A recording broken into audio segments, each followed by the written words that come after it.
All right, which have a moment about Ghana politics avenue, GH politics avenue in short.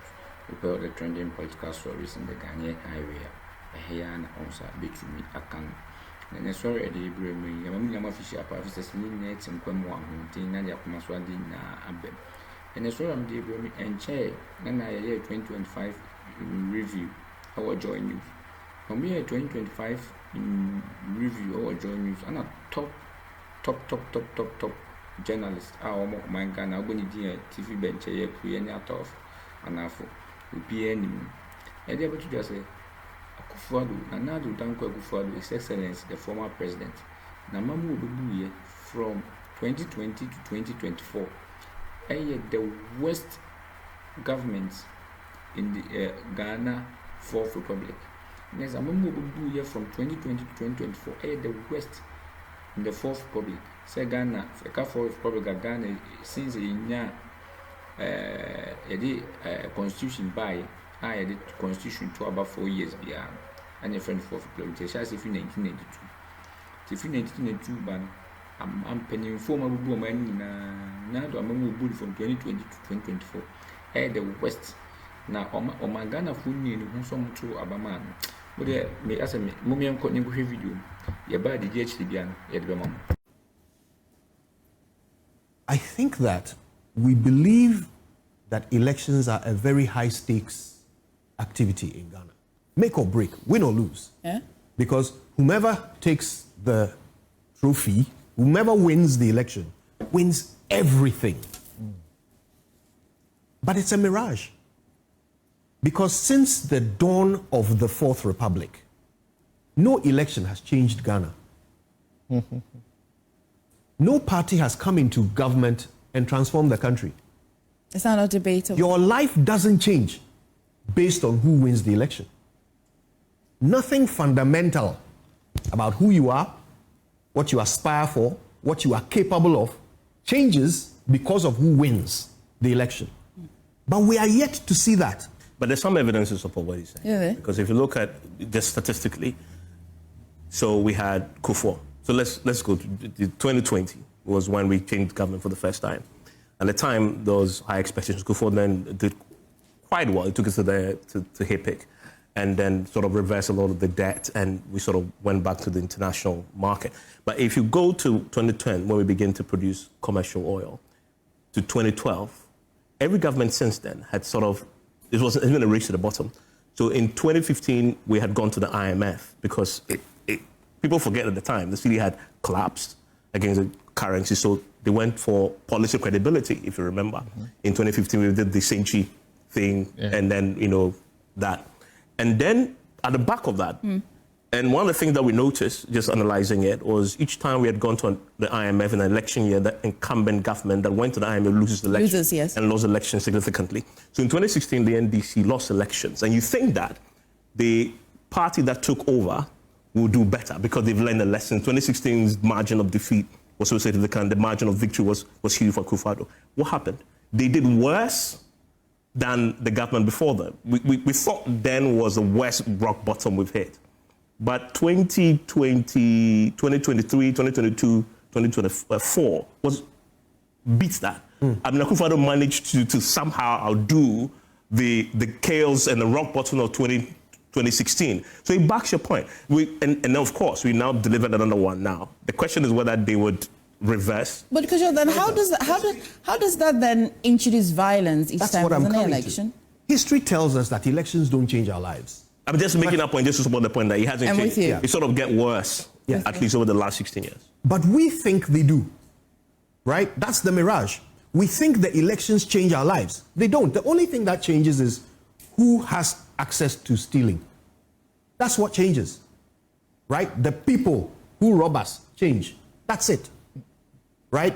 So, in essence, because we think everything rides on the election, while nothing actually rides on it, we are able to muster emotion to the level of violence, believing that we have to affect the outcome of the election by hook or crook, not realizing that if we stay at home and let things take their course, our lives will remain pretty much the same. So with every by-election, we we decide that everything rides on it, because this is what will tell us what the nation thinks of us. This is what will tell us whether the choice we made in the election recently was the right one or the wrong one. This is what will validate what we've just come through. So let's throw everything at it. These by-elections were inconsequential. It would have made no difference who won or lost. We would still have had a mega majority or whatever you want to call them. We would still have had a paltry minority or whatever you want to call them. Nothing would have changed fundamentally from the results of these two by-elections. But in our minds, everything rides on it. Sorry, but could you, there's some very good justification for the point you are making, however controversial it is. But we also have to acknowledge, he's saying what he's saying, and there's every good reason for it because of the bad leadership we have had over the period. And we have seen our peers, the countries that we gain independence with, we can only always reference them to show how badly we have managed ourselves, okay? So we will reference Malaysia and the rest of them, and we are nowhere close. I thought that was quite far. Malaysia, correct. Yeah. So for that reason, you are correct. When I see all the broken roads and the schools under trees that we are never, ending, that's a good point you raise. But elections are important. Because look, we went broke as a country, completely broke. We're getting to a point like some other country where fuel had to be rationed for essential workers. Right? You have an election that has somewhat changed that circumstance. We've had the cedi at least managed to be stable for a while. We don't know if that stability is organic. We can debate that. But look at how things were being run. Look at the nature of inflation. If you don't mind, okay, the way inflation was running. Is it on the CPO? To some extent, elections do matter. And I believe that we have leaders who think beyond, the thievery and what they can get personally. So we have John Mahama, and we're thinking about a legacy term, and he clearly knows the burden of the expectations on him, the constitutional changes that are expected. Could you see the point he's advancing? They will change the architecture of this country forever. If I had continued, I would have come to that point. Anyway. It's fine. Because it is true. Okay. Right?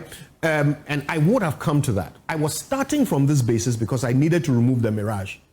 Before I then go and talk about the real differences between the government we just experienced and the one we are experiencing now. Because there are differences. There are differences. They may not be life-changing, but there are differences, and they are important. All right?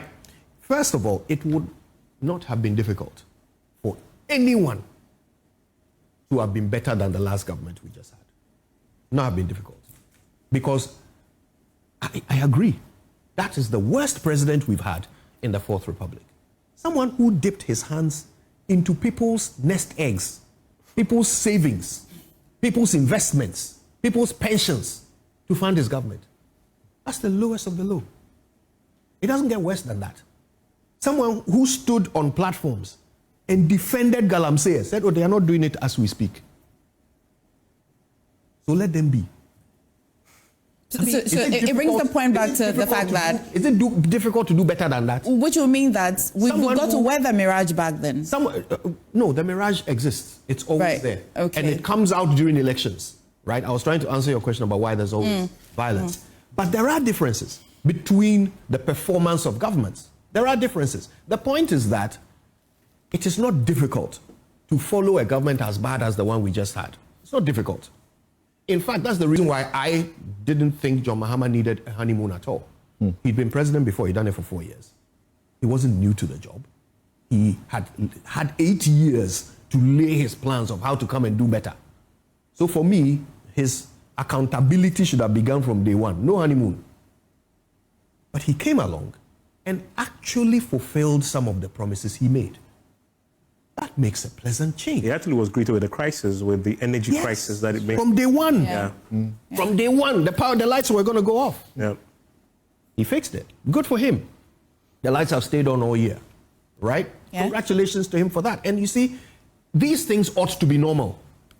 These ought not be the things that we praise, right? Right. But after what we've just been through, it becomes like superhuman achievements. Yeah. Right then. Right? So let me wrap up with this. Yeah. For me, John Mahama's first year started with that, all the pomp and promise of that inauguration ceremony, because we had been traumatized. And anything would have been better than what we had been through. So we were excited. We gave him all the support because we expected a lot from him. But it also meant that we have been, in my view, a little bit lax in criticizing President Mahama, because we don't want to have buyer's remorse. We don't want to look back at the choice we made overwhelmingly in the 2024 election and say, oh, we made a bad choice. Would you be mindful of where you're coming from? Sorry? Would you be mindful of the governance that you were coming from?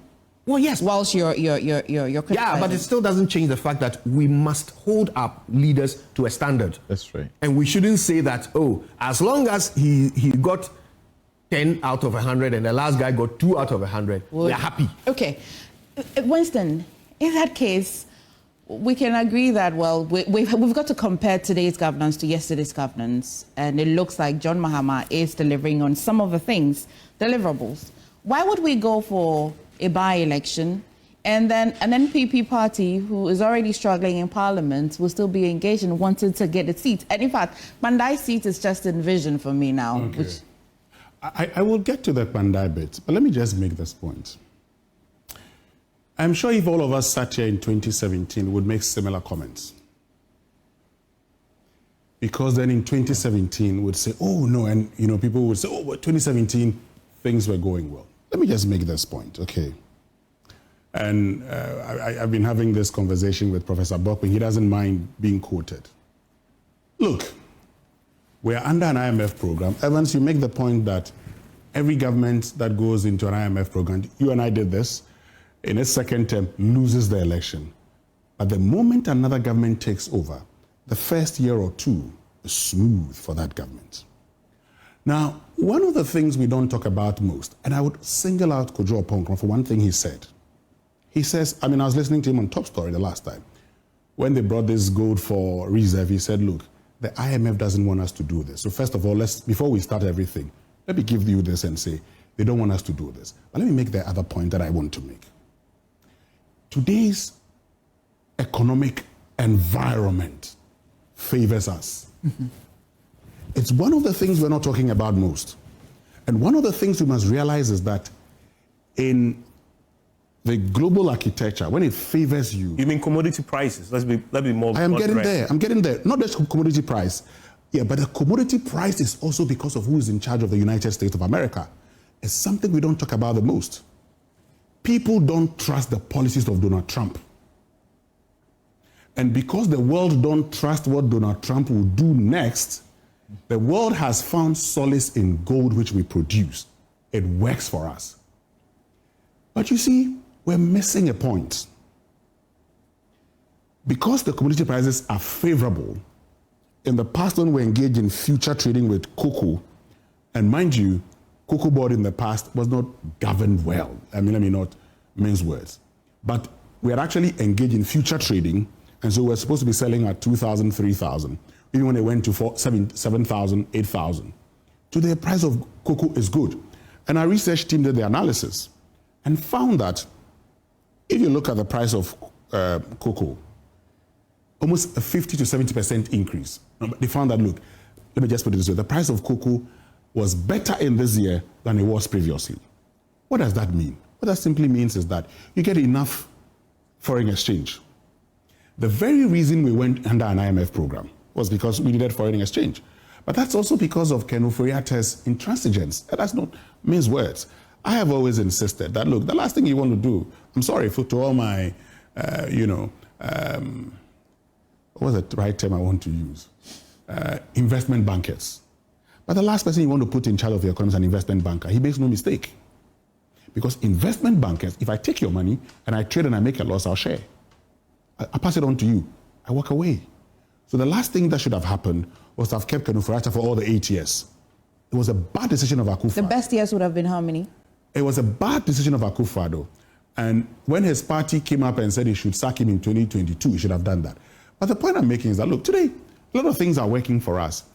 It's the reason I say the conversation today should be, as we buy time, what do we do? Because Evans, Samson, Sulemana, Kujo, if I give you a lot of dollars, you pump into this economy, you will get good results. It was that thing that Kenufo-Addo and the NPP did in the first term of its governance, when, because the markets were favorable, at the beginning of every year, Samson, you remember this, Evans, you remember, we indicated how much we're going to borrow from the Eurobond, true or false? True or false? Yep. It was because the market was good. Today we're shut out of that market, but the good news is that we have gold and cocoa, and these prices, these commodities are doing well. And so the Bank of Ghana will be compelled by the IMF to say, indicate what you're going to put in. Joy Research indicated how our debt had increased by 70 billion. How did that increase by 70 billion? On account of mainly the exchange rate. On account of the exchange rate. The point I'm making is that, look, today it works. What is it that we do to sustain this? The good news for Ghana is that Donald Trump is still president for the next 3 years. Mm-hmm. His policies, you don't know tomorrow. Mm-hmm. Once he makes the next decision, a bit ad hoc decision, which affects America, the world will go into cocoa. And the world now, there's a lot of research backing gold-backed currency. And just to circle back to the questions about reviewing this year, mm-hmm. It comes to the question of whether or not JM, for somebody who's lost an election before, at the time when he lost, nobody had lost an election by that margin. Has he learned the lessons? Because again, when he took over, in his early year, don't worry, it was smooth. I'm just coming to a question, and I guess we can weigh in on that, which is, has he learned the lessons of his last term before this one to build the buffers with the current positive world economic climate ahead of shocks that may or may not come down the line? I think for me, and this is also because, and also Evans, Winston, I also hear you say that Oforiatta, as though he was quite perfect for a period, right? He was quite okay for a period. Don't worry, when I answer Evans' question, you will understand. Mm. I have just told you that the good news we have is that Donald Trump is still president. Mm. And if Donald Trump is still president, the world economic architecture is still unstable.